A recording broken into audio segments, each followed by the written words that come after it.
Thanks everybody for coming. This is really a great turnout, and we're really excited to do a report out of our most recent Keller Future Center Community Innovation Project.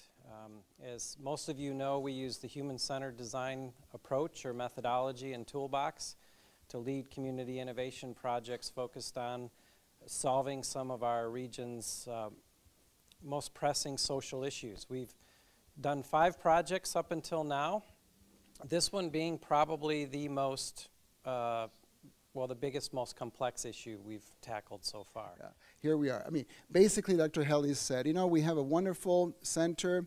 We think that this might, if you engage through this process, it can help address many of the issues and concerns, in addition to build the relationships. The topic of resiliency was surfaced as one of the early topics connected to academic achievement, and so that led us then through the process. So I think that led us to how do we create a community that knows how to build trust. This was key early on to the small group. That was one of the key issues. And how can we improve the resilience out of our children? How can we increase the capacity of families to be supportive of their? These were the various goals that were identified, and then we said we're gonna address this one. We can't do everything. We're gonna address this one.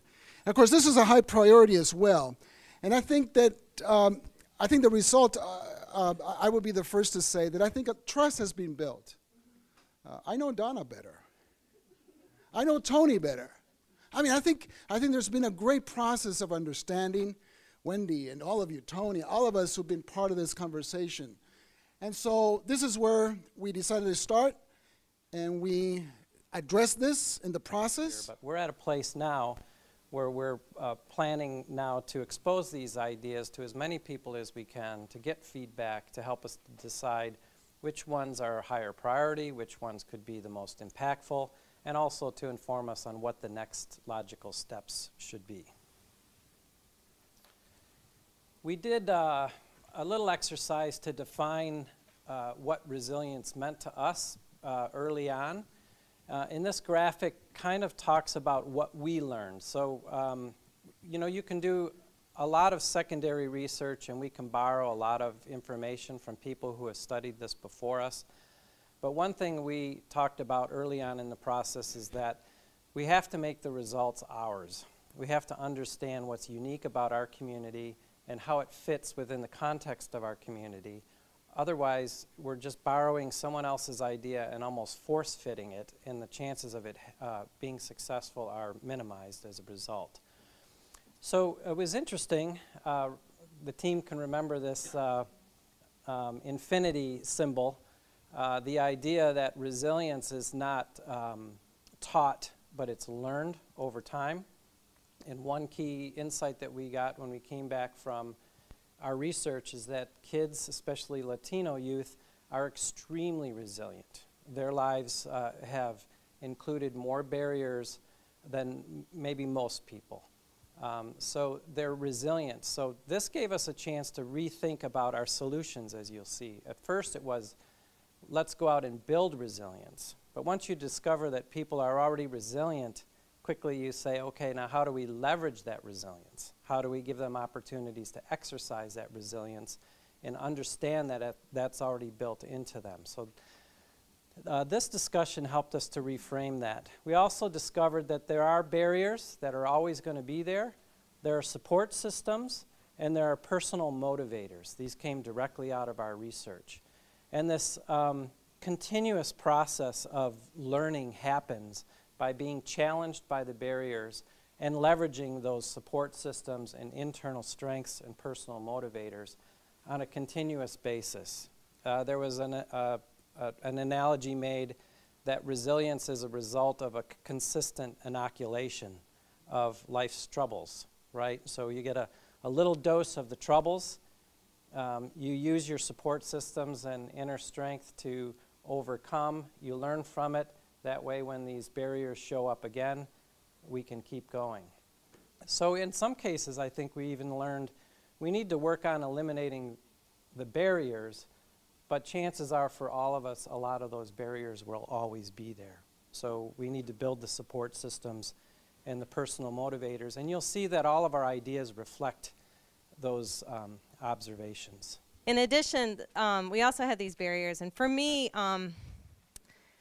after going through the research and the interviews that we did with the kids, and I'm always critical. So I wish we had had longer time interviewing the kids and more time with the research. But that being said, it was very compelling how we saw a lot of consensus around some particular need statements.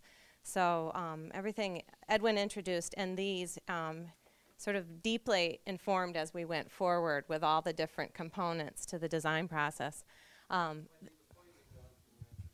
Oh, I know a lot of people here in the room, most of all of you. My name is Wendy Falb, and I'm on the Grand Rapids Public School Board. And I'm very pleased to be part of this project. I've learned a lot and met a lot of new friends who have challenged me, and I feel like it's a resource for me in and of itself going forward, so it's nice. This piece was very much about this need for the children to connect, that inability for them to connect either with their peers. We have here that it's to connect to mentors outside their peer group, but I believe it's also about connecting to peers in a way that they can't currently within their social constructs or their teachers or anybody. So by putting, this is sort of a, yesterday I called it kind of a Dear Abby. You could think of it that way. We could connect it with a later newspaper project, but it's a way for students to express their questions about their future, about their current life, about the world, about anything that they just have questions about. And there's a creative way in which they can express those questions. So they would post them on a site, and that would give them anonymity, possibly, if they wanted that.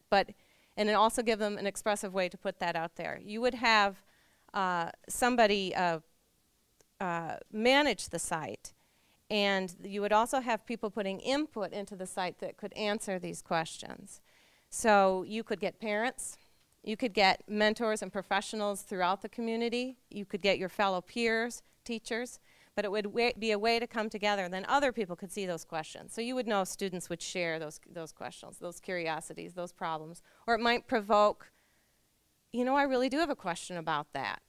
I couldn't articulate it, but that is something I don't know, and I need to know, and I want to know. So it would be able to formulate that and then connect them, and parents could suddenly see, wow, I didn't know they didn't know that, or I can actually speak to that. And you could start seeing parents and community members as resource. And that would also teach students that that's what you need to do in life for resiliency. You need, you know, all the people in this room, you know, that's why I said it's like a great resource for me. I got to do that here. This would create a forum for students to do that in their community. There's some, you know, we got these hip trends given to us that help directed us, and I'm not very hip, so my clothes are, but I'm not good with the trends. The power of we and power networks, and then there's some benchmarks. I don't know if you want to describe these. Yeah, sure. So what we did was, for each of the ideas that you'll see, we came up with a number of benchmarks and existing models that can show that this is already happening in some way or another out in the world. So for this idea of developing an online question and answer platform aimed at students, we looked at 4 websites that are already out there to draw inspiration from. The first is YouTube, which we're all familiar with.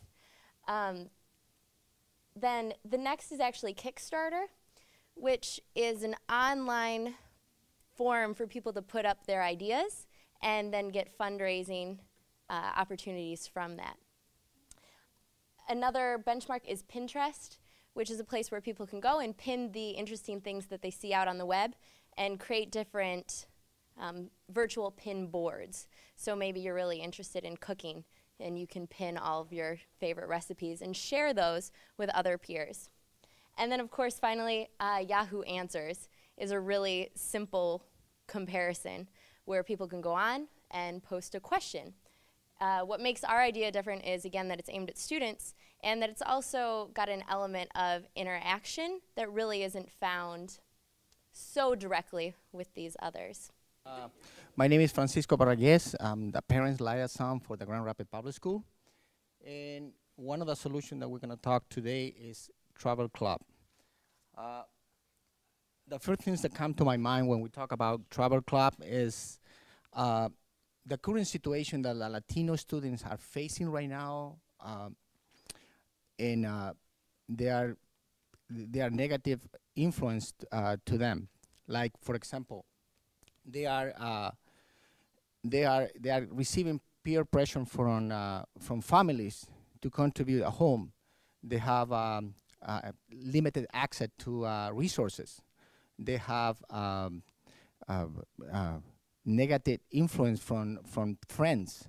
And the first thing that come to my mind about travel club is a great solution for them to get out of their environment and move them to a different environment where they can see a different world. Many of these Latino students, you know, I'm a soccer coach, and I know where most of them live, you know, and most of them, they never get out of their neighborhood. So that solution, it would be a great opportunity for them to explore different places. Just to give you an example, the universities, you know, I mentioned before in one of the sessions that you can talk about 5 hours about university in the classroom, but it's not gonna make sense to the student until you actually take this student to the university setting, because they're gonna discover there that university is not just about going there and study. It's about also join a different group. So the learning take place there, and it's fun, which is the main thing. As long as they have fun, it's gonna be interesting for them. And the travel club, which is creating opportunity for a student to travel outside of the local community by exposing a student to other culture, allow them to express theirs. This is a very important, because students, they're gonna be more confident by being exposed to a different environment, and therefore they're gonna be more willing to learn and create a different attitude to learning. I'm Raul Isasi, and I work at Grand Valley in the College of Education, but formerly with Grand Rapids Public Schools as a teacher and administrator, counselor. But as Francisco was saying with Travel Club, we heard our students talk a lot about their culture and how important culture is to them. Culture is what identifies you. Culture talks about, you know, how you live, you know, how your family lives, what you value. And sometimes our students are telling us that they don't know if everyone is aware of their culture, or it's not being utilized for them to be successful. Because we want them to graduate. We want to see them do well in school.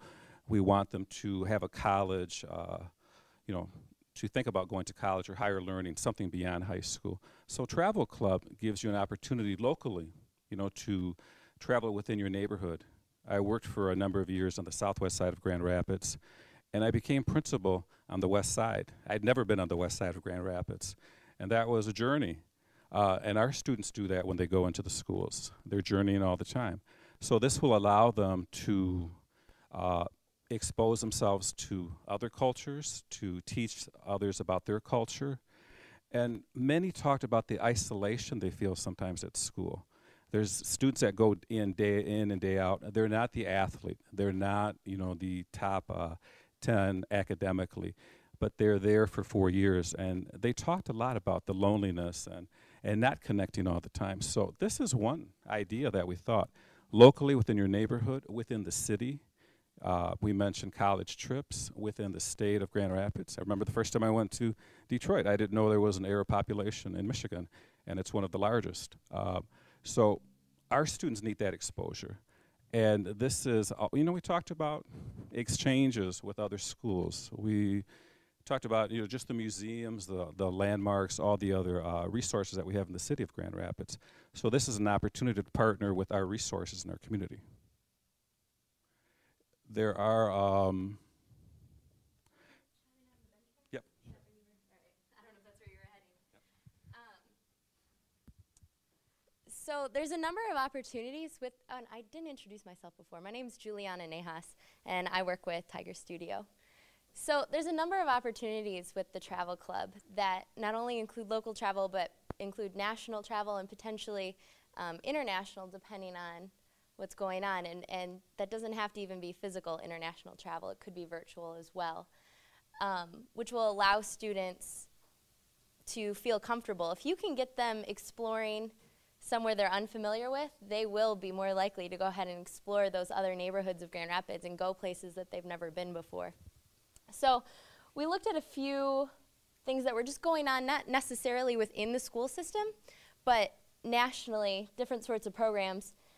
There's one through the UN that I think a lot of us are familiar with, is the idea of a model UN at schools. And the idea here is not only that they participate in this model UN, but they really become familiar with international issues, that they understand foreign policy, and that they can empathize then with what's going on in these other communities.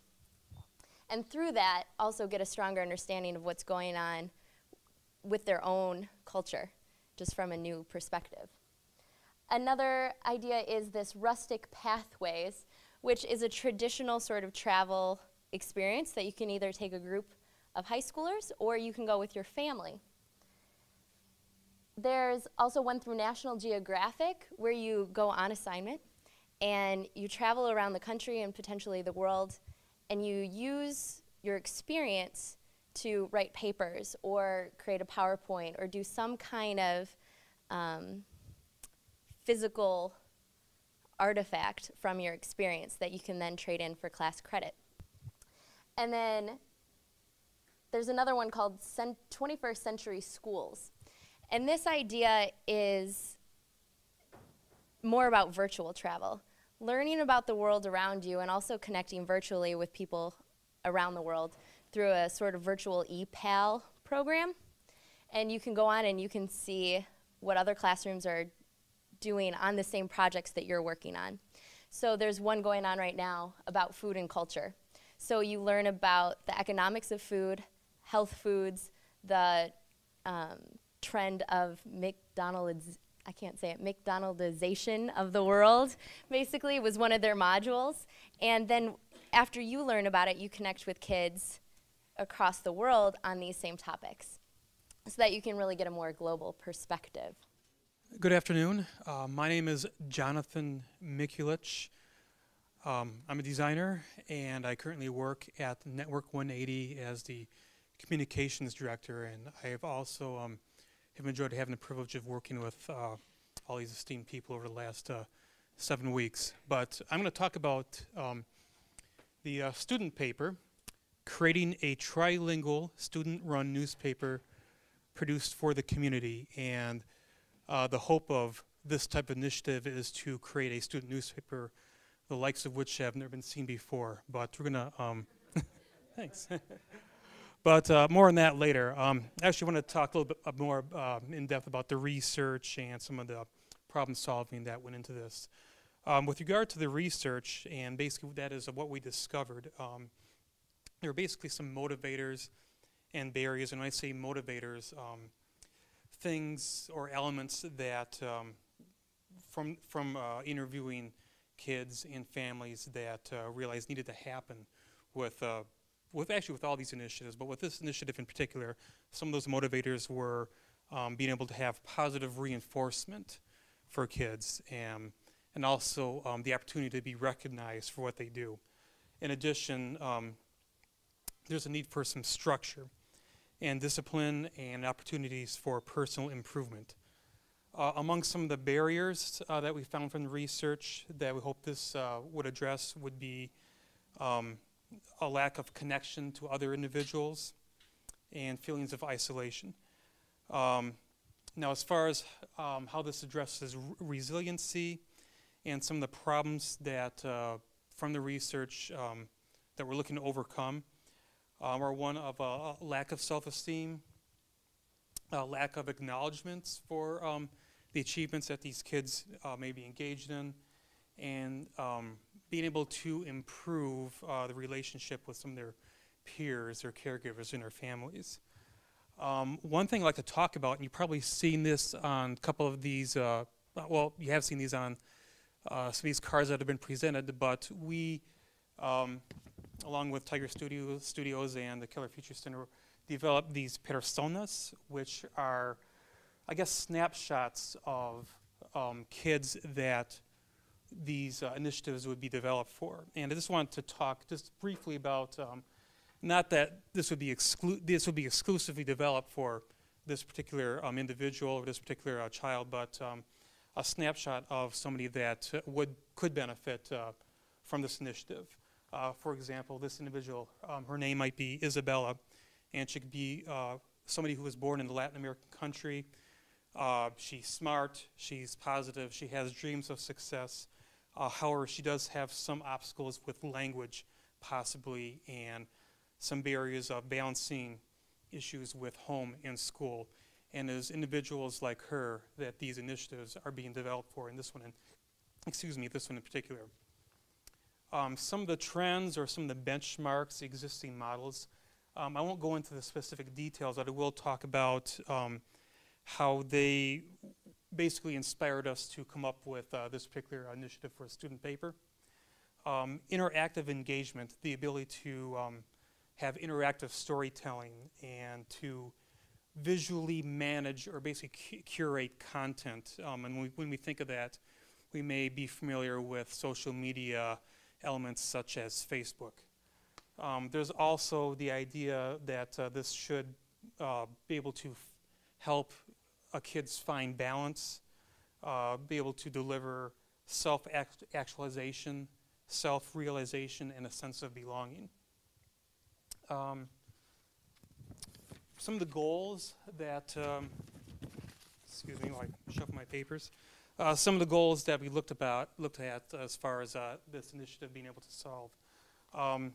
Won't go into a ton of the details, but just briefly, some of the short-term goals to provide students with a recognition for their accomplishments and a positive outlet for their self-expression, to engage the family and the community in initiative for progress, and to create a platform for students to share their opinions, to share their stories, and to share their talents. Some of the long-term goals and objectives would be to allow students to build their self-esteem through expression and through the acknowledgement of their achievements, and to engage meaningful conversations with their peers, other students, their teachers, their caregivers, and their parents, with the idea that this would align with a lot of their visions that they have as students. Excuse me. So now on to the solution. So the solution, student paper, creating a trilingual student-run newspaper produced for the community. So students would be led through a design process to create this paper. And so when we talk about a multilingual paper, we are talking about English, Spanish, but also using graphics and videos as mediums to create this paper. And this could possibly be something that students would be doing possibly in a classroom situation where we'd involve other professionals, where we would involve educators, and would take them along the design process, probably not too dissimilar from the design process that most of us were engaged in the last 7 weeks as we came up with all these initiatives. From there, the students would publish their work in 3 formats, and the reason why we would like this to be 3 formats is so that we are able to communicate to all aspects of the communities. The 3 formats would be through tablets or smartphones. The other format would be online through websites, and the final format would be printed, an actual printed piece, more thought of like a traditional newspaper. This would be for individuals who may not have internet or online access, who are more comfortable with receiving information on a traditional newspaper or magazine. The newspaper will be able to serve as an outlet for student expression with these variety of mediums, and the parity being through engaging them in these 3 mediums so that this will engage the community as an entirety. Just to add to this, we thought that the storytelling aspects were really important with this idea.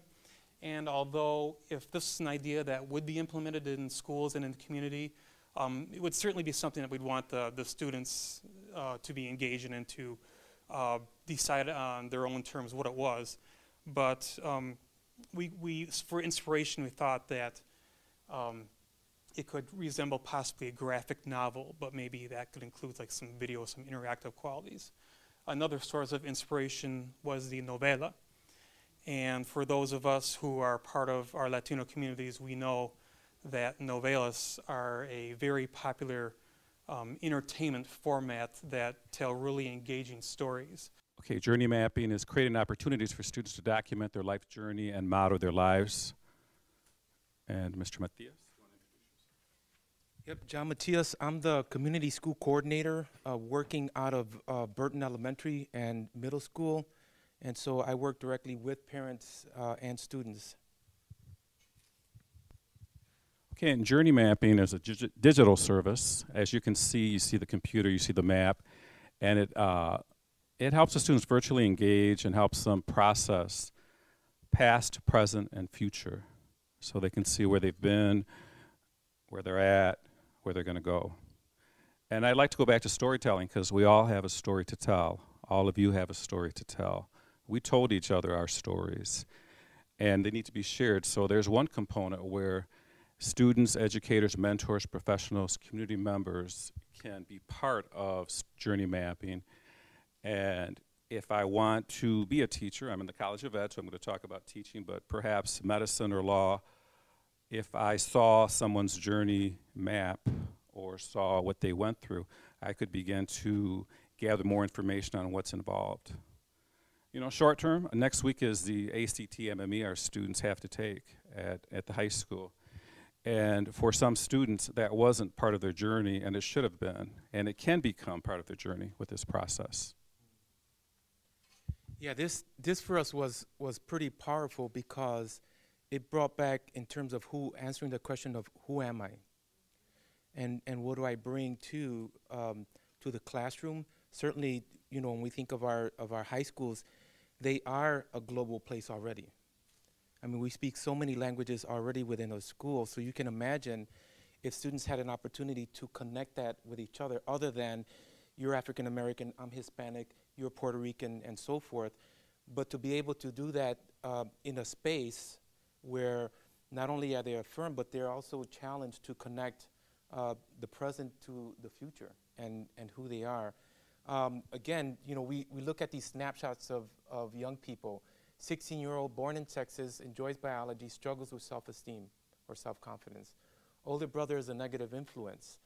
Here, born in the U.S., in Michigan, in fact, enjoys practicing skateboarding, loves writing, hangs out with a bad crowd in jeopardy of not graduating. We know a lot of students like that. Imagine if we could engage them in looking at their lives, which we know that they already think about, and often too negatively, but then engage them. We looked at benchmarks, and what's interesting is that this stuff already exists, but at the same time, you know, since we're doing something new or really thinking way outside the box in many cases, we're able to look at what's already existing and then tie it into something that that we would love to see happen. It seems like we would be able to get a lot of partners coming into this, a lot of affirming of our parents and their history in terms of what that means for us or for our students, in terms of their history and continuing that process. What's powerful about journey mapping is that it's visual. Students can visualize this. We know our students talk a lot about the technology that's now available. And instead of, you know, not dealing with the technology, we have to embrace it, and it has to become part of what we do. And I know when I worked in school, incoming freshmen had to map out their 4 years of high school. You know, journey mapping offers an alternative, you know, to start doing that where you can share it, you can work on it with your family, with your extended circle of friends. But every time you see that, it continues to stay in your head, because when you visualize something, what really happens? It begins to take place. And for a lot of our students, they may not be able to see something. They might talk about college or going to the university or looking at a different type of career. But as Mr. Matthias will tell you, you know, our students would really benefit from this type of a resource. And if I could just add, for example, we already do career cruising at the middle school, high school level. It wouldn't be a stretch to then expand that to something like this, where really they're looking at timelines, establishing goals, figuring out where am I going to go from here, or what deficiencies do I have, and what do I need to do in order to achieve those goals. Is it, for example, summer school, or getting a tutor or a mentor of some sort? So these are the kinds of things that I think journey mapping will give students. Not only that, but imagine bringing the family into that and saying, of course, my parents wanted me to achieve. They only had a sixth grade level of education, but they wanted me to go beyond that. If they could see me graduating and what that meant for our family, not only in terms of me personally, but also themselves too, because we're a family that's connected too. So my achievement is also the achievement of my family. So that's critical. Long term, we help them set goals, long term planning, and long term discovering the means. And this was new for me, but using the crowdsourced content. So it's going to be available for everyone. Last but not least, I'm Donna Eva-Glaben from Ferris State University. And I'm Maida Gunnell from Grand Rapids Public Schools. And we're going to kind of look at this kind of with a twist here, because a lot of the things that we've been looking at least from my perspective, are things that we've put together for students. And with this community building, we're actually going to ask the students to do the building. And what we'd like to do is have the high school itself become a center of human-centered design, where these students are going to design their own project, which will then be carried out within the community. We always hear, when you're talking about school reform and increasing student academic achievement, rigor and relevance, rigor and relevance. You can embed this in rigor and relevance, because what's better for a student to be sitting someplace and think, I'm going to change something where I live. Not only am I going to change things where I live, I'm going to break boundaries. I'm going to move across places I never thought I could do. So part of this is around that student engagement. This is going to engage all the students that take part, but it's going to go beyond that. They're going to be in the community interacting with government officials, people on the street, everywhere. It's really, but it's up to them what they create, okay? So the audience obviously is our students. They're going to be taking this over, facilitated obviously with guidelines and framework around them, but trusting them to build something. And I think that's where they'll get resilience, that we trust them enough that they can do something that then will be valued by the community, not only their community, but the entire community of Grand Rapids. And so obviously, as I said, it's pretty self-explanatory. These kids are going to develop something, but it's research-based, because a lot of the things that are going on that we start seeing about dropout prevention are around engaging students in their communities, doing service learning, and that's one of the biggest factors that you can do with students to keep them from dropping out. So it addresses that issue as well. But it also, we don't want to lose sight of the fact of the community. It empowers them within their community. It gives them stature within their community. I know that when I see something that I can smell, touch, see, feel, that is a little bit different for me than my ideas. I like the idea that these kids are going to go by and say, I did that. And it gives them a sense of pride. I did. That's exactly it. All of those tools that they're going to be able to utilize within the community. And as I said, research bears this out, because there's a lot of national studies that have looked at building all this. And I'm not going to go into all of the actual digital aspects that could be brought into this, because obviously that would all be part of that. But the final product would be something that all of us could point to and say that we did. And there's current infrastructure within the community currently that we could enhance this. So I'm going to turn this over. So let me get a little bit off topic here. Good job. How many of you have been involved in project-based learning? Right? This project was project-based learning. So at the same time that we were working together, we were also learning the human-centered design, right? So we got to experience it firsthand. So how do you think the kids would feel, right? So I just want to add that to the mix. So my part, as you can see, we're concrete sequential. We had to meet at Schuler's beforehand and do a little. We were like on the phone this morning at 7 o'clock.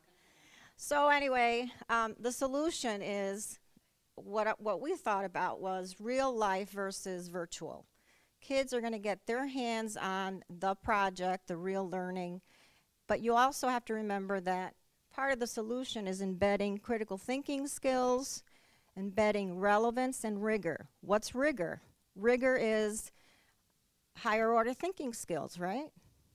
So instead of just asking students or expecting them to learn question and answer very simple informational questions, you would talk about critical thinking, ask them critical thinking questions, right? That's how they will get better at life. So the next thing is trends. We looked at the real life issue, dress rehearsal for life. They get to actually experience people in the workplace. They get to work. They get to learn about what it would be like when they graduate and go on to college and careers. And lastly, the goals. The short-term goals is they build relationships with people. They get to network. They learn about human interactions. Long-term goal, I'm going to go back to why we're here. What brought us here is student achievement. I'm getting off topic a little bit here, although it does say graduation rate, but the end result should be graduating, not necessarily if you don't want to go to college, but be career ready so that you will be able to have a productive life, right? So that would be the end long-term goal. Any questions? And wait, there are some existing things I know that had been mentioned here, and one of them was absolutely a fabulous idea, and I don't know, Liz was the one who brought it up, and it was around that that the city had been given trees to plant, and 100,000 or 185,000 trees, and what are the other 3 cities that got the trees? Now tell me, because okay. And Grand Rapids. I kind of like being in that company, and I'm pretty convinced that our students would think that'd be pretty cool too. But even if they don't select that, there were several other existing pieces that we could guide them to look for some of the things that they could do. And so here's where some of those ideas, I just thought that one was so cool because it covers a gamut of educational opportunities for the students, from construction to architecture and everything in between. And so it gives something for all the students. Sometimes what happens when we do special projects, we take the kids that they end up volunteering and they were going to do it anyways. I like something like this because it really gives everybody a win-win across a broad range of kids that are going to be accepted for the skill sets that they have. I want to add one more thing. One thing Donna and I had conversation about is if you're going to, because we're supposed to sell these projects, right? So a selling point, selling them, not selling them for money, but selling them so people would want to enact them, execute them. Well, I don't think this idea would have a lot of resistance because it's already being done and it's successful. You have at Union High School, you have the School of Construction. At Central, you have the whole medical curriculum, right? So.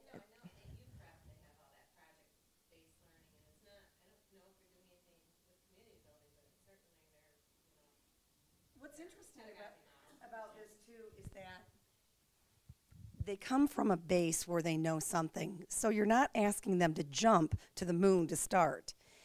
Oh, I could do this.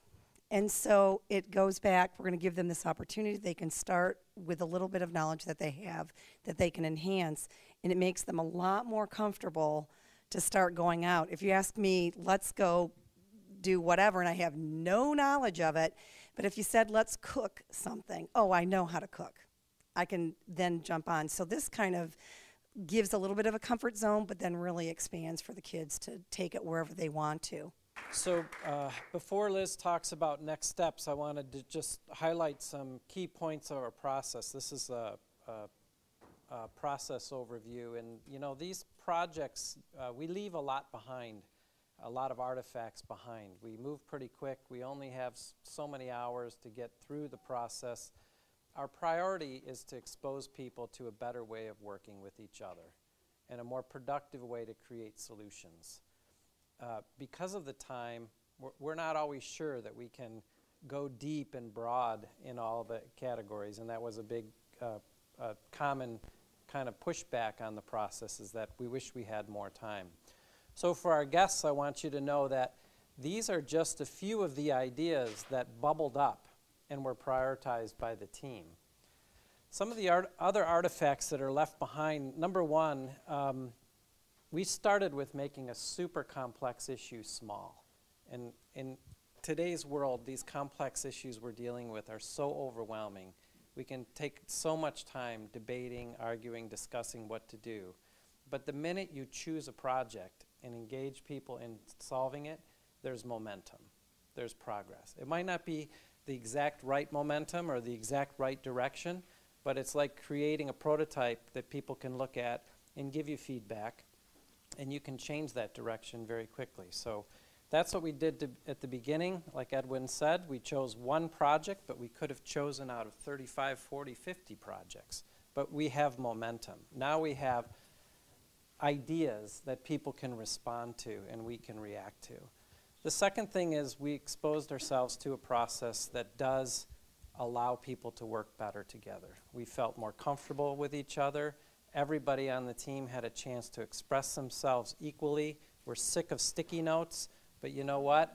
Those sticky notes give people the power to express themselves. And if you can't put it on a sticky note, then it probably isn't important, right?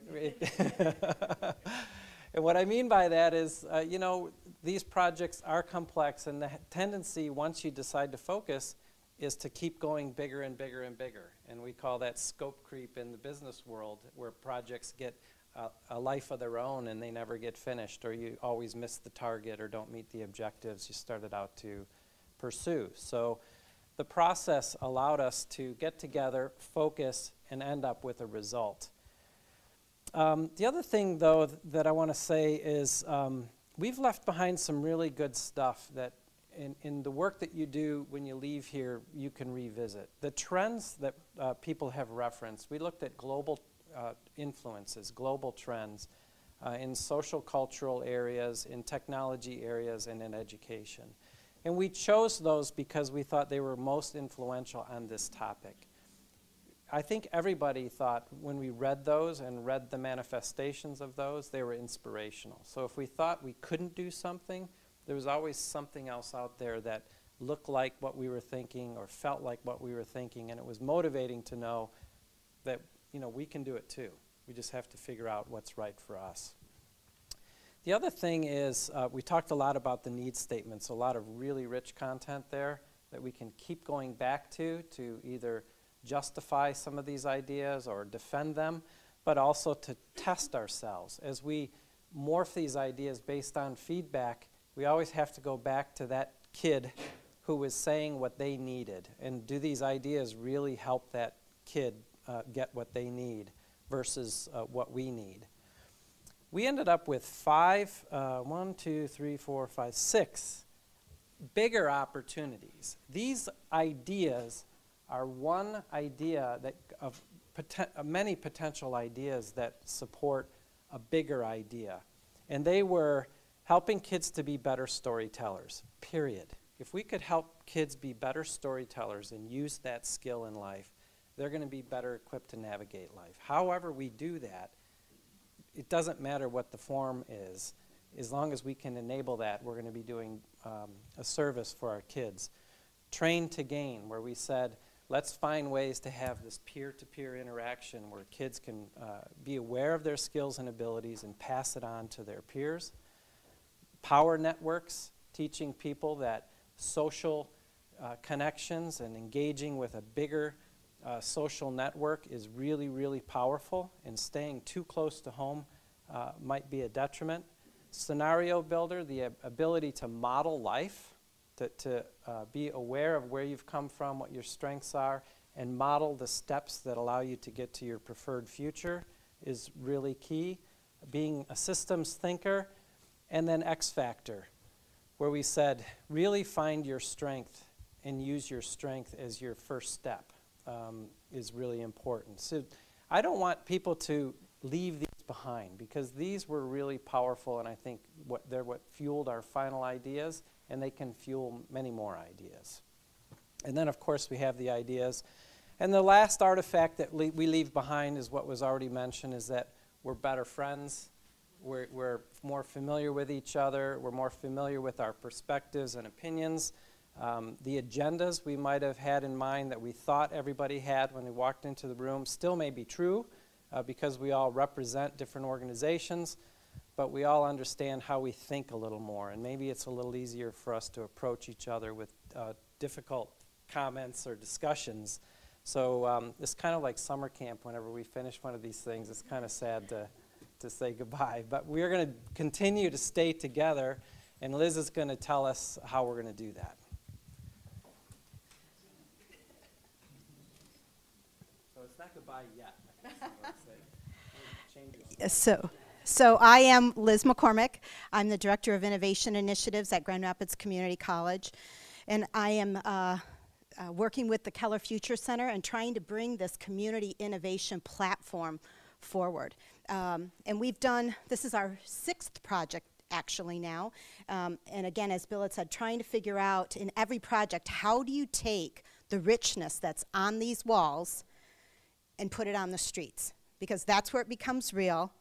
That's where it makes a difference for people. And this project team, it's been my great pleasure to work with all of you, where most of the folks in this room knew each other to some degree.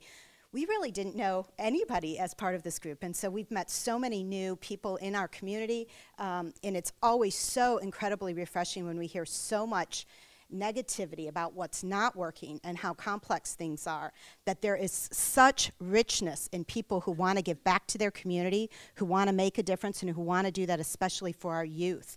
So that's why part of our next step is getting the word out, having folks like you share this, right, with other people. Let us know what you think is a good idea about these concepts and what maybe doesn't work, how you'd like to see them brought forward. But we are committed, as Bill said, in the next 3 months to take these off the walls and put them on the street and do some testing. And again, do the testing with the youth, because that's who it's all about. So as sort of our next immediate action step and how this becomes real, we have 2 opportunities. The first one is, as people, this was posted in social media. We had a Facebook page. We have a website at the college. We were trying to bring people to it. And a good friend of this community, Deb Bailey, at Steelcase, saw this work, thought it was fabulous, wanted to do something to support our kids. And so Steelcase has a new innovative award-winning technology called Mediascape, and it allows people technology that enables learning across geographic differences, right, or divides.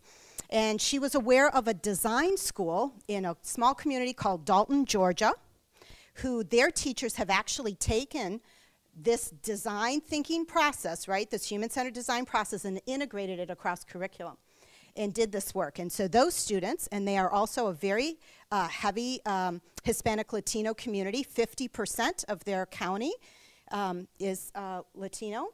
And so there's 3 teachers and 60 kids who want to do a project with our kids here that leverages Steelcase technology to take some of these ideas, evaluate them, and go through a process like we did here, What's their favorite idea? How would they mock it up, prototype it, make it real so that they own it, right? So that's one of our very first steps.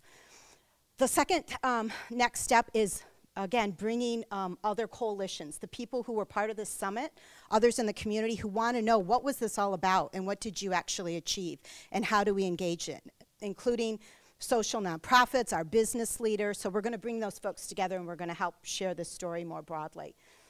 And then the third opportunity is, I think, we talked about doing some things also with our students at the Hispanic Center and our partners at Link to see how could we take and test some of these ideas with parents, neighbors, folks who are already coming together and test out what they think about these ideas. So those would be our next 3 immediate steps.